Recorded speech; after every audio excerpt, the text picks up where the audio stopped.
Welcome. It's HardLore time. It's HardLore time. What's up, Bo? Not much, baby. We got good news. We got exciting news. We do. You want to share? The HardLore universe. Might as well. The HardLore universe. What we got. There's the back of a shirt. We will be at Sound and Fury together this weekend doing some in-person HardLore stuff. Some quick stuff. Probably. Maybe one long one. We'll see. Yeah. I think that's... And also, maybe some other stuff. Maybe some Bo and Colin stuff. We really don't know. Yeah. We'll just hang out privately and not record it and see how that goes. But yeah, we'll be there doing some stuff. We'll probably have like 10 to 15 different 10 to 15 minute chats with various people from all over the world. Punk celebs, you know? Yeah. It's very exciting. Very exciting. Flying alone.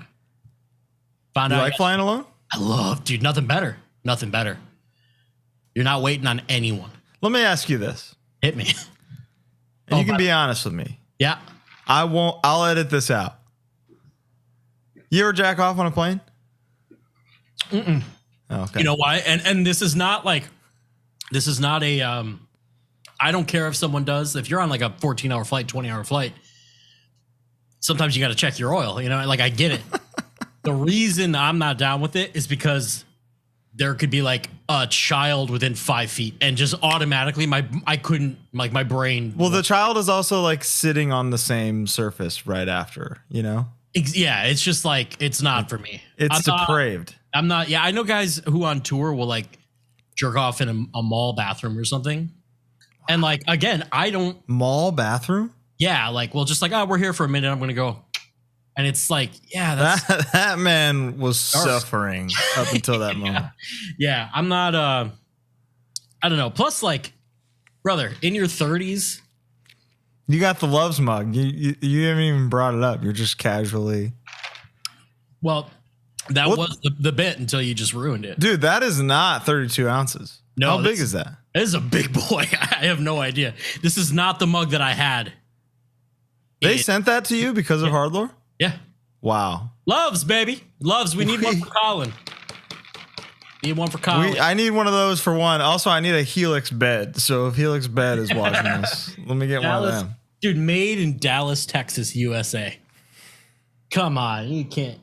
I don't know what size it is, but it's probably like. That looks like maybe a 48er. 48? Yeah, it might be. Good for you, man. Came with a straw. Yeah, you know what? And like that's my kind of cup. The one that you need, it needs an adapter. I don't have an adapter that size. I have one for the big gulp because it's like small bottom, big thing. That looks good. Can you guess what I got in here? It's gonna kill you. You know what it is. Cherry Dr. Pepper or something? You're in the right fam, but Cheerwine. Diet Dr. Pepper. Oh, yum. Just a classic. I have a whole extra. I have a small fridge dedicated to only soda next to my regular fridge. So I just sucked one down moments before recording. So no, I'm happy for you, but I couldn't have another sip right now. Oh, okay, fair enough. So for everyone listening, we have like a light roadmap where we're going to do the Sound and Fury. This is going to be a viewer episode where we read emails and chat because we've had guests and things have been busy and it's just tough. Then we're going to do the Sound and Fury stuff. That'll most likely be next week. And then we have been trying to get this one guest for a minute and hopefully we can make that happen by the following week. So we got content in the chamber. Babies. It loaded up, ready to shoot all over you. All right, so did you keep, there was a bunch of good stuff on the Twitter too of like you asked like, hey, what do you want to hear, and they said a bunch of good shit. You got that loaded up because there were some of those where I was like, I got the email pulled up. Why don't you pull up the Twitter? I won't do it. I'm not doing that. I don't want it. I'm not logged in. I don't. Oh, so you actually want me to do it? No, I won't do it. That's on you. All right. Well, then can you get into the Gmail and maybe read a story? I can't do it. Oh, my fucking God.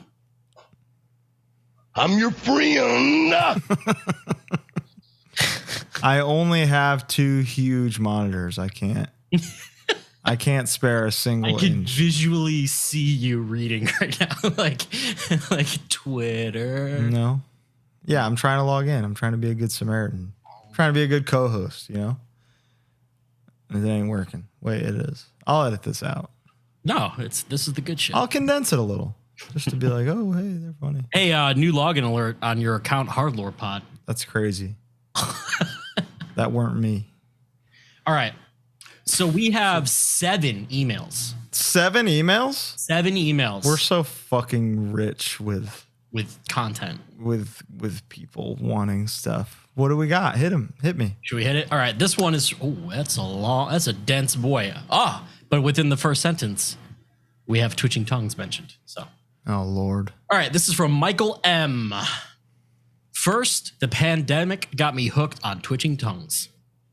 Second, one by one. Yeah. They all come around. They all beat the disease, baby. Second, the pod got me hooked on Wingstop, which, hey, I mean, right out there. Just like twitching tongues, everybody gets their wings eventually. All right.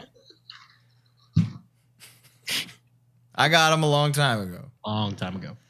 I toured in the mid-2000s with some of the super popular pop punk bands.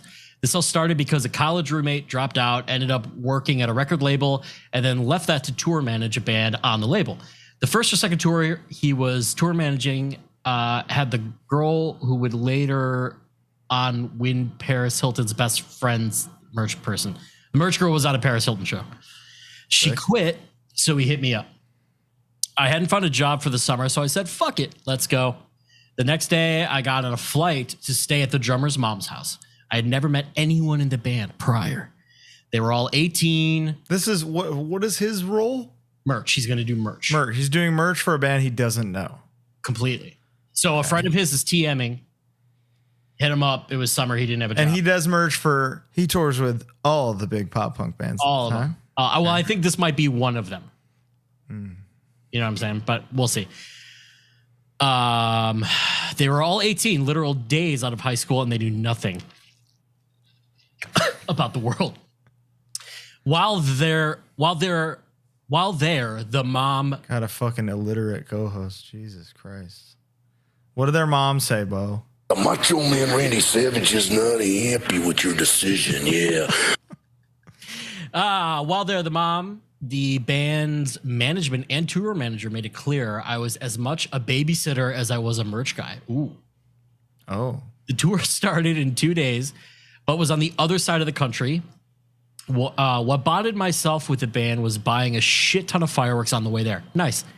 These kids were amazed that my friend and I would light fireworks in the van and then shoot them out of the window. Yeah, don't do that. Big mistake showing these kids who were living a surreal life at the time. We pulled over midday in Kansas so someone could do something outside of the van.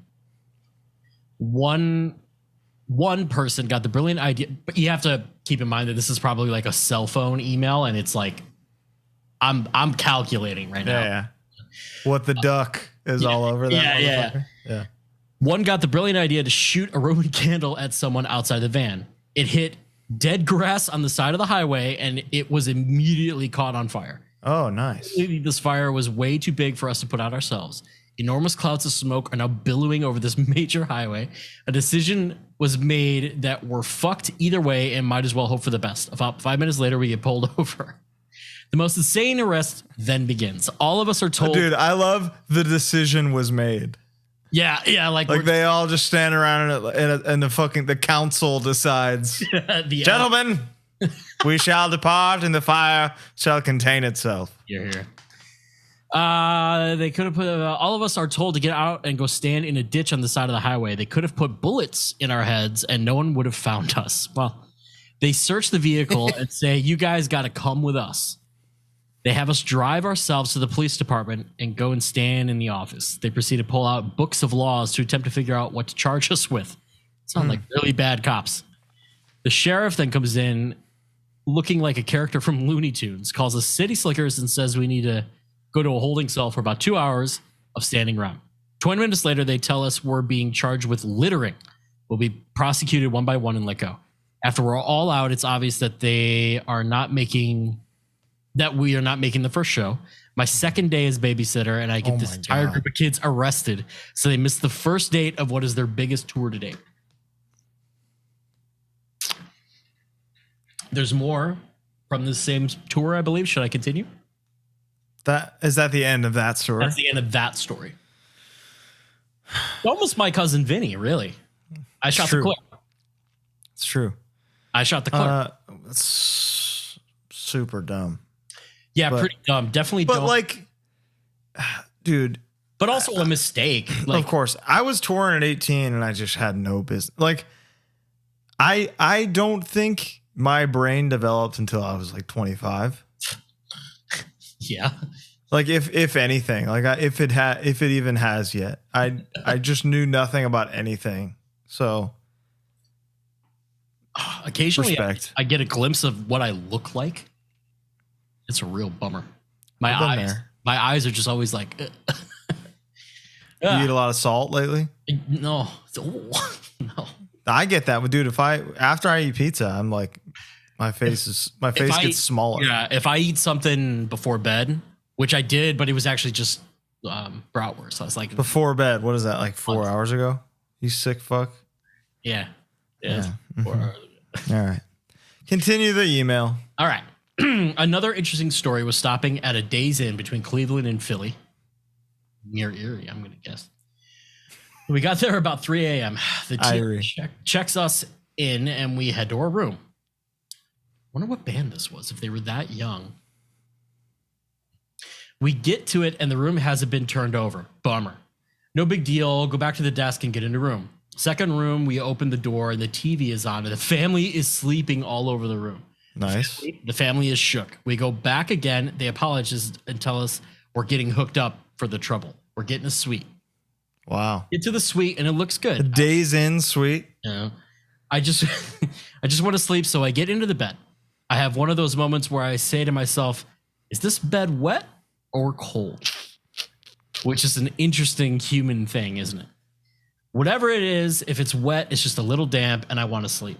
The others smoked some weed before getting into bed. The second bed was for sure wet. The person working must have just assumed no one was getting this room. Didn't give a fuck. The sheets weren't dry and made the bed. After that, we finally got a normal room. So they went back again. Ow. And they were like, guys, this suite is sopping wet. I'll be honest with you. There's something I kind of like about like a kind of wet blanket at home. At home. That's one not of in a hotel. Fucked up things you've ever said. Not at a hotel. Like when it was 10 minutes from being done in the dryer. Not like a cloth quilt or something, but like a comforter that's like a little moist. From my own doing, not mystery moist.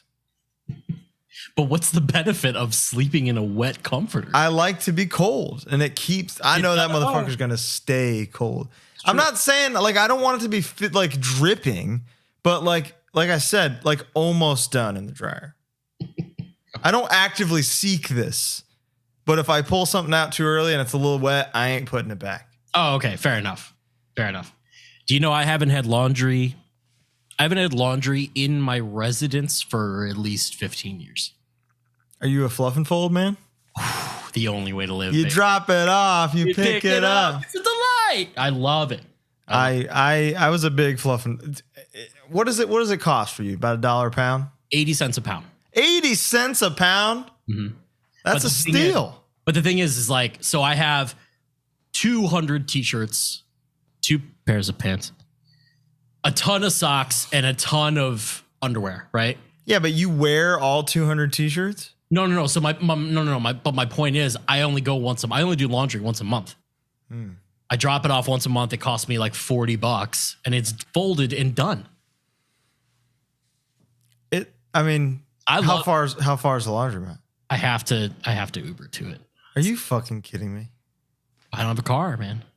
City living, baby. I live in a city. Kind of.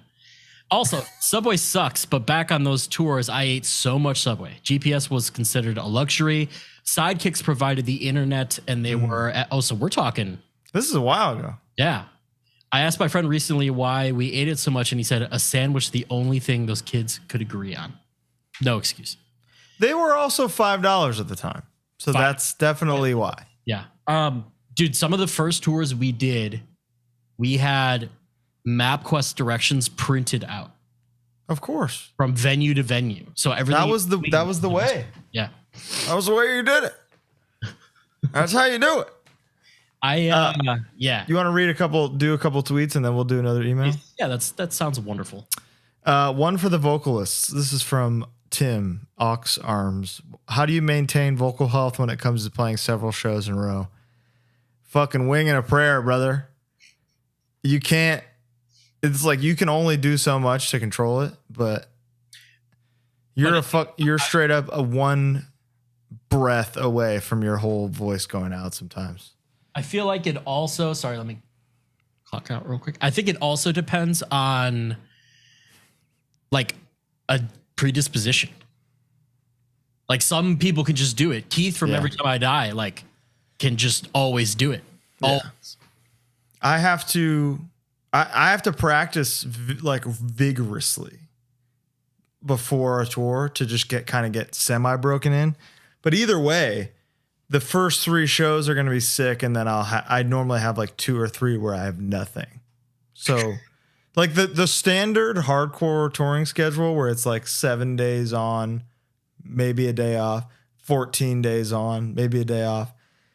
Like I'm not supposed to do that. It doesn't work for trying to do. You would do like 3 on, 1 off or something, wouldn't you? Like dude, I mean, a lot of times it was just 30 on, no off. True. Because you have to. It's like you can't afford to take a day off. So it's not easy. But I would definitely get up to some witchcraft and stuff. Like raw garlic was big for me for a bit. I don't know if you remember that one. I remember that. I remember the spray. The throat spray was, I think that was a kind of a placebo. Sure, but you were like a champion of it. I remember. Yeah. It numbed me, and that's what was good because my throat just hurt so fucking bad. Singing so frequently. So it was Cepacol. That's called. And then I use Fisherman's Friend all the time. Those basically do the same thing. They just cool you down to like to mimic the feeling of being well when in reality you're suffering. But garlic, I actually like just chewing raw garlic, which is much spicier than you would think it would be. Dude, kind of turned out to be like the one trick where I was like, oh, I actually like instantly feel better because I just get sick every tour. And you do warm ups too. You're a big warm-up time. Guy. Yeah. Yeah. I sit there and go, for like 15 minutes. And even the whole band before us. Even if you're not doing like twitching tongues type vocals, Twitter listener, like humming, just hum for 10 minutes before your set. I never lose my voice. I don't do that much backups for Harm's Way or anything, but James hums. He never loses his voice. Ever. It's crazy. You know what makes me lose my voice? Talking over the music at a show. Yeah. Like talking to a friend over the house music. It's like that level of strain that all of a sudden I'll be, I don't know what that is. It's just the way the voice is a very fragile thing. And singing is muscle memory. It's like an instrument that you play. Talking loudly at a weird volume is not a thing you practice ever. So when you bust that out for a special occasion, for that when you see that guy you ain't seen in a while, and you're talking over a band you don't care about, that shit hurts. It ain't good for you. Whispering is really bad for you. When you're like when you're damaged at all, this is that. So when you're like trying not to talk and you do this, it does more damage to the voice than talking normally would. How interesting. Like when your voice is damaged, you're not supposed to do impressions. Really? Yeah, it's super weird. The next tweet is from Comic Con Man. He said, shoes. I don't want to be a shoe podcast. No, I love a shoe, but definitely not. But like, what do you? R.I.P. shoes. What do you wear on stage? Like a boot, generally. Yeah, you're a boot guy for sure. I'm a bootman. Bootman. I'll probably be a bootman now if I'm not going to jump around. But jumping with boots. You're blistered up for sure. Not even that. It's just like they're heavy. Yeah. You miscalculate how high you're, it's just like a whole thing. It's true. Drums, I have to wear like a comfy running shoe or something. Yeah. I used to go barefoot, but fuck that, dude. Yeah, There's a rule: no bare feet on stage. I love Blacklisted. Yeah, I was gonna say I knew it was coming. George would always have his Hobbit feet out, which is what he called his feet, and that's. He is a real sick fuck for that. Mm-hmm. Long sleeves and bare feet. Whew. Oh my god! Just to do it, I feel like there was no reason, right? I don't know. I'm not sure. I'm not sure. But I mean, we toured with them a couple times, and we would play on like tile floor, and he'd still do it. Jumping barefoot on tile floor. God. Imagine go jump barefoot outside, Colin. No. And like land flat-footed. Couldn't pay me $1,000 to do it, per our last discussion. Criminal Math said a discussion on which is the better record, Perseverance or Rise of Brutality. Ooh, okay. I mean, it's Perseverance, right? No. See, so I would disagree. Okay. Here's my argument. I think Perseverance is a little too long. It had to be, though. But I'm just saying. It had to be. I know, because it was so much time. Like, I get it. I understand that. But, like, I don't need that now because I have Rise of Brutality. I think right now, this Bo. Yeah. Me. If you shut up for 1 second and you listened to both records back to back, because I've had this discussion internally before. Yeah. So this is just a coincidence that somebody asked this. And sometimes I'll say Rise of Brutality, but lately I listen to Perseverance. It's like straight up Uncle Buck to me, where it'll finish and I'll hit play again. Just keep it rolling. I think that, dude, Perseverance had like the biggest position to fill in following up the biggest hardcore record ever. No, they took their time. There were label hangups, contractual things. It had to be a certain length, and with all that, it sounds fucking really unique and weird. Yeah, very good. It's big and dark. Yeah, big and dark. Yeah, very big and dark. But here's the thing, dude. I feel like it's perfect. Brutality has Voice of Contention, which is my actual favorite, like, non-satisfaction song, because it has a couple of those. It's got a couple tracks, but I'm just saying. Yeah. The breakdown riff, it's the blueprint. The breakdown riff is the intro riff played slower, and it hits so fucking hard. Yeah. They fuck you. You say you think you know, you Lord. I agree, and it also has Doomsayer and Beholder of Justice, and Tear It Down. They did the brilliant thing of using the outro from the last record into the intro of the new record. That's some like I got into Hatebreed in a really weird way. I think probably the first thing I listened to was Brutality, because I was like adverse to more metallic hardcore growing up. I was like a punk. Yeah. We know you. Marauder bridged it, right? So then it was like, oh, okay, I could check out Hatebreed. Oh, this is heavy. I get it. And then when I listened to Perseverance, I was like, wait a minute. You know? Yeah. That's big brain, next level thinking, dude. Blew my mind, for sure. You know what's a huge big brain thing? And that I feel like maybe I've brought it up on the show before, but in the Fury of Five at War with the World insert, on the information on the back, on the very bottom, it says next time it's personal. And then the next record is called This Time It's Personal. That's pretty. He was thinking years ahead. Like people shit on Fury of Five, but they're fucking brilliant. The whole band it's chock full of like actual unbelievable musicians. And then he's clearly this creative genius who is thinking years ahead of time. Because that I've been chasing that sense of like a way to do something like that, and it'll never be as cool, dude. Have you ever looked at have you ever looked at Bloody Kisses, like the liner notes for Bloody Kisses? Mm-hmm. All the shit, all the thought that he put into that, like bronze, axes, like everyone has their own shit, north, winter, like whatever the fuck, like that blew my mind. And then the Thanks having All Out War. All at War in it. Yeah, I think like Stigmata's in there too or something. Unreal. Yeah, that's crazy. Unreal. It's badass. What is now to me arguably their worst record? Bloody Kisses, easily. Like easily, right? Easily. It's like, yeah, it has the 2 biggest hits ever. But like you don't listen to Mother when you want to listen to Danzig. I mean, well said. But how sick is Mother? It's fucking amazing. But you know what I'm saying? It's like, oh, I've heard it. Right. We can listen a long way right now, you know? Or we'll go back to the emails right after this one, but Abigail said funniest story that comes to mind from tour. And I think I have one ready to go. It's very short, very simple. Say yours. I'm going to think of mine. But I just know, like, this is so simple, but I laughed for 3 hours probably. You know those? Yeah. Where you get started, you're laughing, you stop for a second, and then somebody says something and reminds you of it. Absolutely. So Mike Cesario is driving in Canada, the original drummer of Twitching Tongues. He's when you're driving, you pump the gas, you know? So he's pumping the gas. It's done. The pump is done. He's taken forever inside buying a single bottle of water, like 10, 15 minutes.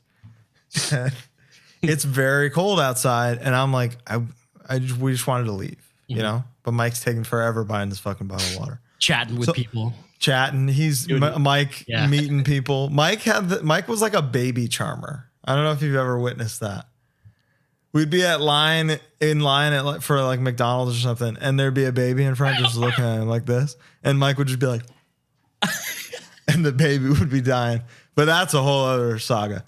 So I get out to take the pump out, and then Mike at that second is finally walking out of the convenience store. So I look back at him, and he's like celebrating me getting out to do it and says, "Thanks, Colin."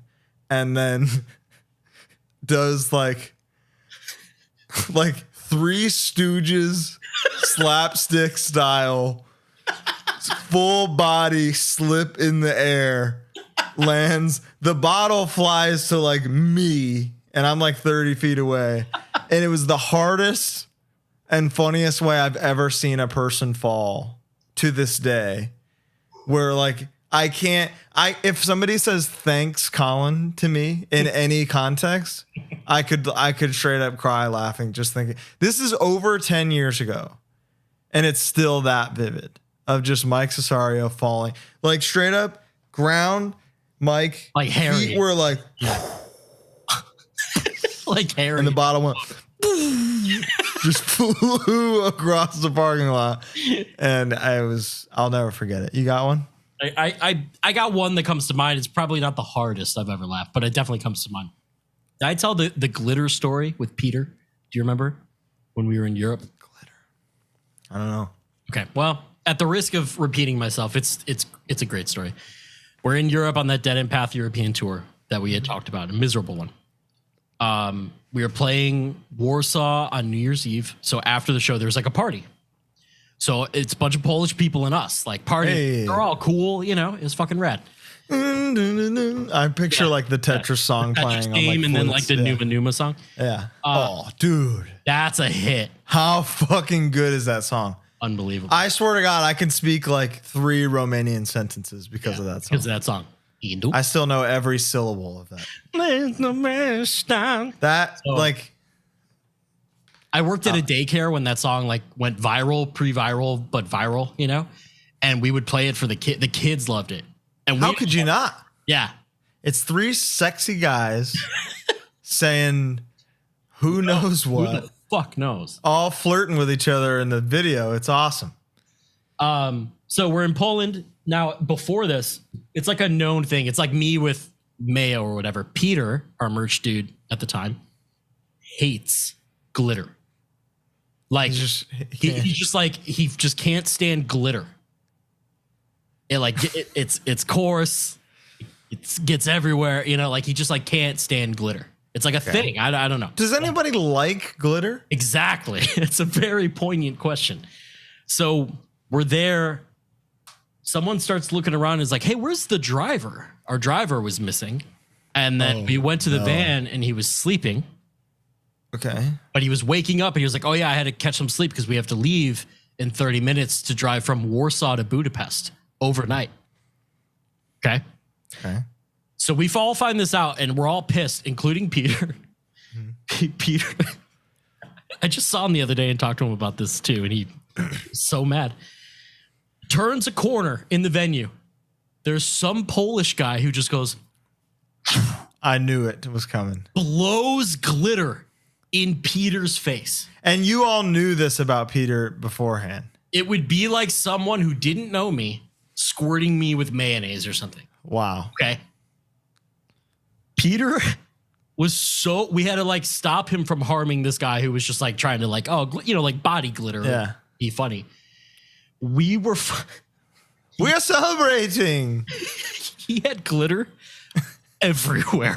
It was in his bag for months. Oh, wow. Like on future tours, he would have glitter on him. So you want to do it? Let's do another email.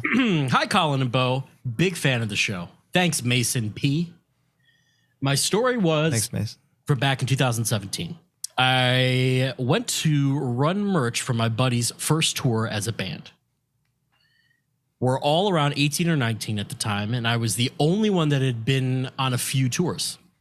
That's good. You're kind of the vet, you know? The old head. Yeah, kind of pushing your weight around. Yeah. First night is maybe an hour or two away from our hometown, and we are passing gas stations every 2 miles at least. Passing gas. The drummer, the drummer has to pee, but instead of asking for us to stop at any of these stations, he insists on peeing in his bottle because he wants to really soak up the tour life on day one. Which, side note, I pee in bottles constantly, all the time, because I don't want to make the whole van pull over if we're like moving. I can't really do it. A moving vehicle is like the one place I just can't do it. But I love peeing in bottles. Yeah. I love peeing not in a toilet. It makes me feel good. Okay. I have. Do you feel that? Yeah, I know exactly what you mean. There's something powerful about it. Strong. Okay. I have a story and I cannot say who. It's not someone associated with my band. I could say that. Okay. Or in the band. So it's somebody associated with this band. Someone associated with the band, but not okay. No one who would probably ever hear this. Mm-hmm. I peed into a bottle once, all the way to the tippy top. Clear as a bell. Oh, beautiful. Somebody took a sip. Didn't know. Oh, that sucks, man. Let me tell you this, though. The first time we toured with Code Orange, I heard that they were just a bunch of young whippersnappers. Uh-huh. And I was like, I don't know nothing about these kids. I want them to see their reaction. Were they Code Orange kids at the time? They were Code Orange kids at the time, and I just wanted to get a vibe on them. Mm-hmm. You know? So it's just Eric and I in the green room by ourselves, and I'm peeing in a bottle, and I take a massive swig of it. And he's like, this guy's crazy. Like, this band is insane. Guys, we gotta get off this tour. I swear he didn't talk to me for weeks. Why would he? It's fucking disgusting. I don't know. It was beautiful piss. Quality. I guarantee you I gained a year or two. Wagyu piss. I straight up got A5 piss, man. My life was lengthened from that swig. The drummer's older brother. Oh, is there anybody in any of your bands who has to pee like every 30 minutes? Me. The singers, huh? But I hold it for hours. Dude, we got to be hydrated or your set sucks. What would you rather do? Me have to pee or play bad? Rather fucking get there on time. That's not an option. I didn't say that as an option. All right, continue the story. Yeah. The drummer's older brother is the vocalist, and as brothers do, he bullies him all day trying to make him drink the pee. Look at that. There's something about pee. I wouldn't drink another person's pee, but mine I know is fucking good stuff. We definitely know someone who habitually drank his own pee thinking it was like you get your vitamins back. Okay, well that's like actually. Oh. Do you remember? Woo! We get to the venue, play a sick show at a bowling alley, and start a loadout. During the hour-long Midwest goodbye with all the other bands shooting the shit, the vocalist keeps trying to get his brother to drink the pee bottle. He reminds his brother that the bottle was in the van all night, so it's cold. And the drummer instantly goes, "Oh yeah, then I'll drink it if it's cold." What? He's definitely the wild card. As soon as I hear this, I get onto the stage and announce, "Everyone gather in the parking lot. Censored name is going to drink his piss." Everyone is psyched. We get a crowd outside of all 6 bands, merch dudes, sound guys, venue staff, and a few stragglers that were just trying to buy some merch and now got much more than they bargained for. Drummer was a man of his word, shotgunned the piss like a soldier, and I've never been more proud or disgusted at the same time. Years later, he is still known across Wisconsin. Yeah, he's the piss dude guy. that shot the piss boy. He's a big old pisser.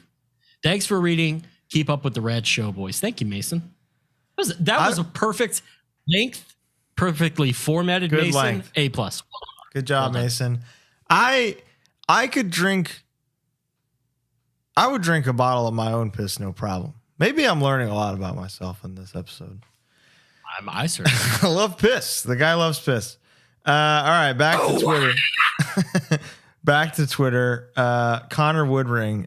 Oh, this is a good one. I want to hear the story behind Colin's Spartan kicking the dork in the chest at the TT show that was flipping him off. I remember reading that on Twitter and thinking, like, yeah, we got to tell that story. There's two. This happened twice, which is pretty funny. Once in the Bay Area, there was this really small man who was doing it. But I think he was like shit drunk out of his mind, you know? And while we're sound checking, he's just tugging on the mic cord. To the extent where it was like, all right. There he is. He's got one more tug before I have to intervene. And then middle of the first song, he tugs it. And I'm wearing fucking steel toe Red Wings. Yeah. And just like full on, like my leg was like vertically back before striking forward. And he flew like behind torso. He flew like across Gilman. I'm sure some people are listening to us and can attest to it. And then Brody, Big Brody was there moshing. And as soon as he stands up was just like, bah. So I think that guy's in like jail now. He's actually pretty nice, but I think he was just drunk out of his mind. But the other one, the one from the more recent one was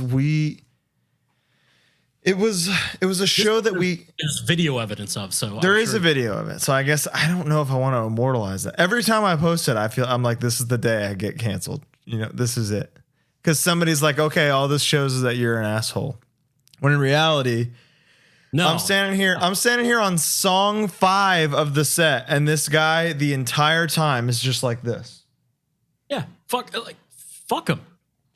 Like I can't even give the mic to people or like talk because it's like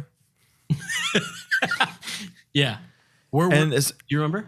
This is Austin, Texas, and it was a show that we were forced to headline because Code Orange dropped because Joe Goldman's brain was broken. Oh yeah, I remember. So we had to headline this show. So it's like, I don't know that anybody at the show even wants to fucking see us because we're not the headliners. So I'm assuming a bunch of people left and got their money back. But this is the remainder. And this guy, to me, was like a guy who was not happy that we were the headliner of the show. So it was like, all right, I'm gonna kick this guy as hard as I can. So it was like mid Preacher Man chorus. He just won't stop. Like there's straight up a middle finger in my nose. You'll see it in the video. I don't know if I want to post a video, man. It's dangerous. Every time it comes up, it's like I get shit for it. So, I mean, we're talking about it. I don't know, but I don't know if I want to immortalize the video. No, I'm with you. I'm with you. Can people find it if they search for it? No. Okay, then let's talk about it. I have it. Okay. And he just won't stop. I'm in the middle of the chorus, and without missing a beat, I just barrel this motherfucker. You got Donkey Kong this man to the back of the room. But he apologized to me after. Well, then fucking post the video. No. He apologized to you. He apologized to me. He knows he was the dick. I know. I just do some people think that that's like a complimentary thing? Because I see people do it at like Pantera shows where it's like, yeah. Between like 20,000 people and being, and then 118 people in a huge room. It's quite a where he's going out of his way to be like, eat this finger. I hate you. Oh, one time, the last day of a European tour, we were playing Copenhagen, and a dude like grim every time in Copenhagen. Very grim. You know, James doesn't like to be touched very much. True. By anyone. Except for me. And a dude like got on the stage and like was like holding, he was just like kind of fucking with James. He wasn't singing. He was just doing the Euro shit, you know? And James very, like, he wasn't like, ugh, he like very lightly like pushed him away. But the dude was probably a little fucked up, tripped over a monitor, and fell straight back off the stage. Oh, sick. And it was the last second of the set. Like, it was over. And immediately, this was right after the fucking Lamb of God shit. Yeah. Same time period. So immediately, we're all just like, oh no. But the guy was fine, thankfully. His friends were like, you fucking idiot. You know, so. Okay. It was okay. The Lamb of God thing, we had a very strict, like, no stopping during the set for fights or anything policy. But like between that and the Astro World thing, it's like when I look out and see a fucking corpse, I don't have a choice. I mean, I don't want to stop. The first episode of this podcast was talking about how Harm's Way played through a brawl that you started. Like we were strictly, I love it. Never stopping. Because fuck you, it's our show. That's why we're here, is so that you fucking kill each other. Yeah. But metaphorically. Yeah. But don't die. But in 2022, it's definitely like, okay.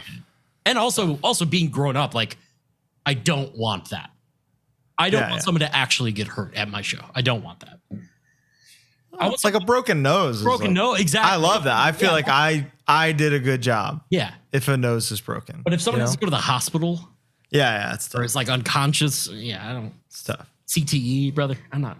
Yeah, I don't fuck with that. Let's see. What are the albums that get you through the longest drives? That's a great question. Wow. You got any off top? Rumors by Fleetwood Mac is like so like I've said before, I love the nighttime drive, right? Mm-hmm. I am king of the nighttime world, and I love it's dark out. We got 4 hours to the hotel. Rumors on first is like almost like a given. Like, I'm sure my whole band knows.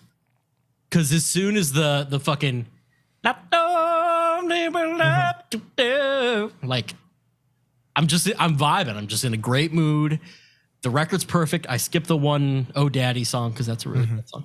But you know, and then I'll usually it's like, okay, well, now I want to listen to "I Want to Be with You Everywhere" and fucking Rhiannon and Gypsy. So you hit the hits after that. Yeah. Okay. Taylor's the big night driver guy. But he's heavy all the time. He is most of the time, but he always starts with Candlemass Live. So Candlemass Live is like, I associate that with like, okay, we're going from A to B, and it's like, I bind unto, so that feels very nostalgic to me. Okay. Pearl Jam 10. Dude, I was just watching a Pearl Jam set last night. How was it? At like 4. Unfucking real. They're one of the goats, man. There's a period, and like people hate on Pearl Jam, and I think it's unjustified. Who? Yeah, there's just like a whole. I guarantee you, people are going to say, "Yeah, Pearl Jam sucks." They're the only ones that survived. No. Alice in Chains fucking rocks. They didn't survive. That's what I'm saying. But like, he's the last man standing. You're gonna talk shit about Eddie Vedder? Oh, I see what you're saying. But like Jerry Cantrell sang almost as much as Lane. Sure. And they're still like. I agree that discography wise, Alice in Chains is like, it's like not even close. Not even close. Oh, but 10 is happy to hear you say that, because 10 is a masterpiece. I think Pearl Jam rocks, and it's like this crazy set. And they close with that Neil Young "Keep on Rocking in the Free World" song, and like they're going off fucking hard. They all have. They're having a good time. It's so sick. Yeah. So yeah, I'm with you on 10. Faith No More, Angel Dust, obviously. That's easy. It's medicinal. Easy. You know?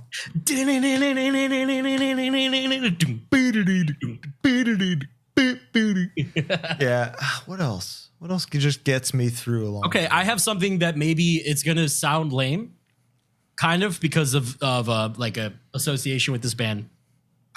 Don't give me any shit, all right? You like what you like. That band, remember that band 100th? Yeah. They have a synth record called You love it? Ultra Rare. Dude, driving at night to that thing is fucking amazing. Here's the thing, man. Somebody in that band made Liquid Death. I don't think so. I'm pretty sure. No. The current drummer for them works for Liquid Death. He works for it? Yeah, Anthony. Yeah. All right. Well, Anthony, big fan of you and your product. So I got nothing bad to say about Liquid Death Gang. No, and like honestly, check it out. If you're ever just like you have a drive or you want to like clean your apartment, I swear to God, it's such a pleasant record. I can't get into music any other way other than sitting here like this. Really? Yeah, I don't listen to a lot of music now. That's hard. Yeah. I have to like be in a mode where I'm like, okay, why am I listening to this? But then sometimes, so like that New World Man record that just came out. Yeah. Oh my God. It's like if Crumbsuckers was way harder, but like equally good at guitar. It's really fucking good. So I don't listen shout out to New World very Man. much at night. So it'll be like Choir Boy. That's kind of how we all got into Choir Boy, was a lot of nighttime drives. Little Led Zepp. Like no. Dude, Van Halen 84. Did I say that? You didn't, but absolutely. I could listen to it 5 times in a row. Into 5150. I don't care. Yeah, straight up. I'm not a hater. No. I listen to a lot of ASMR, and I know you hate that about me, but it's you're straight up. driving? Oh yeah. Dude, Jason is literally going to demand all of this road stuff. I'm conditioned to not sleep to it. Why? They've used road. But he personally hates ASMR. Dude, they are keeping road fucking I know. alive. They are the reason they don't have to make ribbon mics anymore, just because ASMR motherfuckers. Yeah, I love that shit, man. Rise to the top, oh yeah. Exactly. That's right. So OG ASMR man right here. That's a little fun fact about me. Like OG before it had a name. I remember the barbershop thing. Like, hey, Which one? You're coming in for a haircut? It's like an Italian guy or something, and it's like Fuck that guy, dude. Ephemeral Rift. I don't fuck with him. It's the girls held it down, brother. Gentle whispering. Sexual shit is so. That's not sexual, It's you piece of shit. always sexual. You're the problem. You are the problem. You're sexual. You could sexualize water. Anything can be You sexualized. look up ASMR and see the top 10 videos. Let's do the top 10 videos. How many Easy. of them have sexual connotations in the thumbnail? You're putting your own connotations Okay. into it. That's the problem. We'll let the You got fucking gentle whispering. She's wonderful. She may have done some sexy stuff at some point, but not anymore. She gave that up. GB's classic. Amal's classic. Here we go. Yeah, you look it up, you Time. piece of shit. Look, this is sorted by most viewed. The top one is a chick with a ball in her mouth. I don't know her. I don't claim her. I don't claim Next one her. is not. Next one's not. Yeah. But it's also not an ASMR video. Oh, Dude, Zach Choi started out as strictly ASMR. That man makes fucking Wagyu A5 Wagyu now. Look at this. okay. It's just a look at this GB. A chick eating squid. And I don't know her. I don't claim her. Dude. But yeah, that's just eating, brother. Mukbangs. look at this. It's all sexual. That's food. That's not sexual. I'll watch a guy eat McDonald's for an hour. You're telling right me. now. Hold on a second. There's nothing sexual. Look, that was Zach Choi. He's a sexy guy, but it's not a sexual thing. Hold on. There's one. I lost it. You are the problem. You're sexualizing a thing that is not inherently sexual. I'm not saying it's inherently sexual because I understand its function, but it's so often like, hi, hey, sweetie, how are you? It's a brain massage, Bo. Now.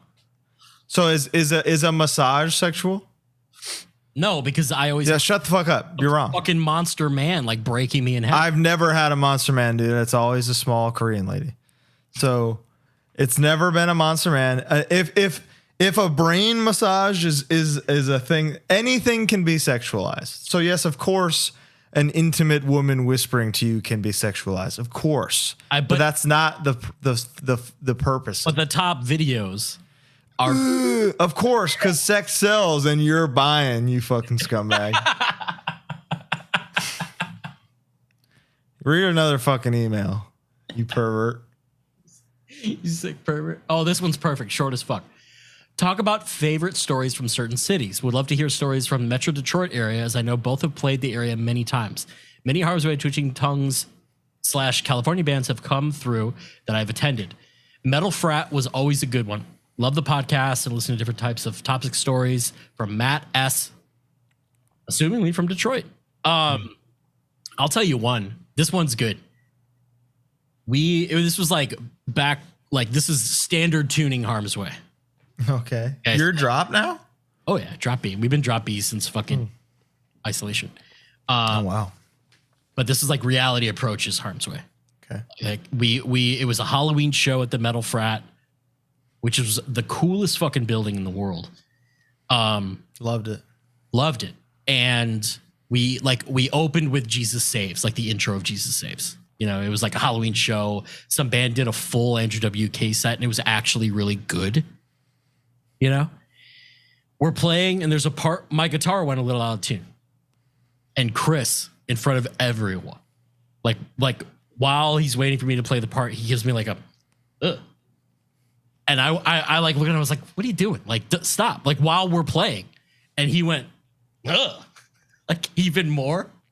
And then after the set, I just like yelled at him and we got into an argument. And then he was like, you're right, I shouldn't have done it on stage. Like that was the resolution. Well, you were in the wrong. I was out of tune. That's your fault. Do I make faces when he fucks up a fill? You should. No, that's so stupid. It makes the whole band look at But sometimes you can't help but be like, what was that? Okay, but did he have to do it a second time? He knew what he was doing. Don't defend Chris. Chris is. I don't want to defend Chris here, but you put yourself out of tune there. You were googling, goggling all around, bumping your shit on something. You put yourself out of tune, brother. there. If people made faces at you every time you didn't hit a note or were off, they do. But that doesn't mean it's okay. Your own band members, they've done it. Did Kale ever look at you and go, but that would require me to not hit the note, and I've never done that. Anyways, Michigan Metal Frat. I was a big fan. Love the Metal Frat. We played Detroit together, and it was a real bad show. Was that Magic Stick small side? Yeah, the downstairs. We opened with Cold as Life, and not one thing happened. Brutal. Thank God for the Sanctuary, man. The Sanctuary is awesome. But Metal Frat, one time, that band's sworn in. I have no malice towards them whatsoever. This was really nice. I bonded with the singer over something. I don't know them at all. I don't know anything about them. But they played there the night before and stayed there to see us the next day. Oh, that's cool. Thus taking up every sleeping place. Okay, less cool. So it was like we arrived at 3 a.m. and like you're sleeping. It was like they stayed there to see us, but in turn fucked us. Why the fuck would they not move to the floor? They didn't. I can't. They didn't know that we were showing up at 3 a.m. But that was so. This was the Metal Frat is where my gastrobronchitis came about. Where I took like 15 laxatives because I thought I had gas, and it turns out I had I was like chronically diseased. And when this was the catalyst of the 30-hour poop drive. You know, this was it. It was in the Metal Frat. Wow, that was like a flashback. Yeah. I really was wondering how long we've been recording. We're at about almost an hour. Almost an hour without talking about shitting. That's pretty good. Pretty good considering. I'll do what I can, but I just can't make any promises. What songs, albums that were written while on tour are you most proud of? That's a fun one. We've never written a song on tour. Dude. Some songs were like tightened up on a tour. We've written songs in the studio, which is cooler, I think. A lot of bands do that. Writing in the studio, I always feel like defeated when I write something. When I'm like, man, I couldn't figure that out before, I think I couldn't have been prepared with this when I came here. But I remember really vividly the God's Hate song Admission of Guilt from the first thing was like, I did not have access to a guitar. And it was basically like in my head, like laying down, just like laid out the entire song, like exactly the way it is on the song. Oh. And it was because I was listening to Destroy the Opposition and and then I was like, all right, I need to combine this with Irate Gone. And then I used I was some like Merciful Fate type verse thing. And then it literally just like wrote itself. I was not on a guitar. I had no access to an instrument, but like got home a week later and like demoed that. And it was exactly, and whenever that's happening, I have to like hum it. So there's a voice memo of like the exact song, the way it is on the 7-inch, nothing changed. Of just me being like dun, dun, dun, dun, dun, dun, dun, dun, dun, dun. So that's a vivid one that I remember. I wrote the Wolf Note demo after we got back from Australia, and I was like jet lagged for 2 days. Mm-hmm. Like I literally went and sat in my girlfriend's closet so that I could like yell without someone hearing me, like sing loudly, and like wrote the whole thing in like a manic state of. And that felt cool. I mean, like, did you ever play a show with that? Wolf Note played 4 shows.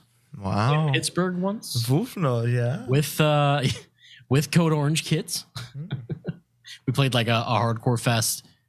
We played the Metro, B Kitchen, and Bottom Lounge. Sick. Did a bit. The rest of these are really long. We're at an hour. I think we're pretty good. One thing we should talk about though is in addition to the roadmap that I said before, we're gonna do the hotline thing soon. The lore line. It's gonna happen. We wanted to do it for this one, but just didn't know how to hard launch it out of nowhere. So this is like the soft, like, hey, probably sometime mid to late August, we're gonna do a thing where we're gonna post a Zoom link. You guys are going to sit in the lobby and we can pull people in one by one.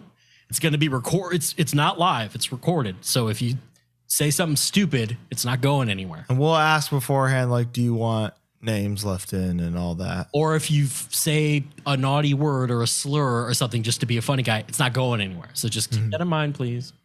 Yeah. And your slur's not making the show. It ain't happening. But it's going to be really rad. I'm very excited for that. Yeah, me too. Well, and that's about it. Colin, I'll see you in a couple days, bro. I know, it's so weird. All right, I'll see you. We'll see you all at Sound and Fury. Look forward to that'll be fun. That'll be fun. A bunch of little mini episodes and maybe one reel. And maybe you'll come over and we'll do one here. That's a good idea. And you guys, if there's anything you want us to ask bands that are at Sound and Fury, tweet at us. Yeah, please. Don't email us. Do the tweet or the DMs on Instagram. Just because I don't even have the email on my phone. But we have the socials. So do that. Just if there's anything that you'd like to know about. Bye.